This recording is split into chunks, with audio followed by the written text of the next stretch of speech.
अलिबाग रोहा मुख्य मार्गावरील खानाव येथील धोकादायक बनलेल्या साकव पुलाच्या नूतनीकरणाच्या कामाला अखेर प्रारंभ झाला असून या कामाचा शुभारंभ शिवसेना अलिबाग तालुका प्रमुख तथा जिल्हा परिषद सदस्य अनंत गोंधळी यांच्या हस्ते श्रीफळ वाढवून करण्यात आला।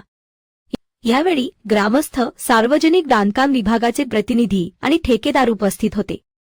अलिबाग रोहा मुख्य रस्ता नुकताच नव्याने तयार करण्यात आला असला तरी खानाव येथील साकव पुलाला ऐन पावसाळ्यात भगदाड पडल्याने वाहतूक पूर्णपणे विस्कळीत झाली होती। या भगदाडामुळे भरलेल्या अपघातात एका व्यक्तीचा दुर्दैवी मृत्यू झाल्याने परिसरात संतापाचे वातावरण निर्माण झाले होते। त्यामुळे या पुलाचे काम तातडीने सुरू करण्याची जे मला खाना उसळगावामध्ये हे ज्या दोन तालुक्यांना जोडणाऱ्या पुलाचं छोटंसं काम करण्याचं जे काम मला मिळालेलं आहे त्याचं संपूर्ण श्रेय या ठिकाणी आपले जिल्हा परिषद सदस्य सन्माननीय अनंत आप्पा गोंधळी त्यांना सर्व लाडाने आप्पा म्हणतात। हे असं आमच्या आप्पा आणि आप्पांच्या अथांग प्रयत्नांनी हे ब्रिज, हा पूल जो आहे हा लवकरात लवकर पूर्ण होणार आहे आणि त्यांचं श्रेय हे सगळं, या पुलाचं सगळं श्रेय जे आहे ते माझ्या मते हे सगळं आप्पांना जात आहे आणि स्थानिक ग्रामस्थांना जात आहे।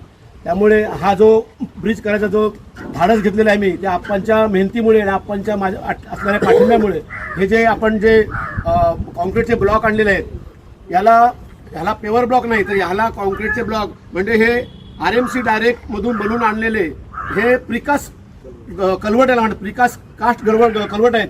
हे प्रिकास्ट कास्ट कल्वर्ट जे आहेत हे आता आपल्याला तसे आपण 10 इथं आपण टाकणार आहोत। एकाची लांबी रुंदी 2 मीटर बाय 2.5 मीटर असा हा स्पेस आहे आणि याची ग्रेड जी आहे ती 50 ग्रेडचं कॉन्क्रीट याच्यावर आहे। याच्यावर वाहनं आपण ॲज इट इज कॉन्क्रीट न करता मातीचा भराव करून 50 ते 60 टनाची वाहनं नेण्याची कॅपॅसिटी आहे। परंतु डिपार्टमेंटने याच्यावर कॉन्क्रीट करण्यासाठी एस्टिमेटमध्ये नमूद केलेलं आहे की याच्यावर कॉन्क्रीट करायचं, कारण का गाड्यांची इथे ये जा वर्दळ 50-100 टनाची असते असं आप्पांनी सांगितलेलं आहे की 100 टनाच्या व्हेकल इथून जातात। त्यामुळे जर आपण कॉन्क्रीट करून हा रस्ता लवकरच 10 ते 15 दिवसात आपण वाहतुकीसाठी मोकळा करून देणार आहोत आणि याचं सगळं श्रेय स्थानिक जिल्हा परिषद सदस्य अनंत आप्पा गोंधळी यांना जात आहे। सुरू करण्याची मागणी नागरिकांकडून होत होती। या पार्श्वभूमीवर जिल्हा सदस्य अनंत गोंधळी यांनी सार्वजनिक बांधकाम विभागाकडे सातत्याने पाठपुरावा करून कामाला गती दिली।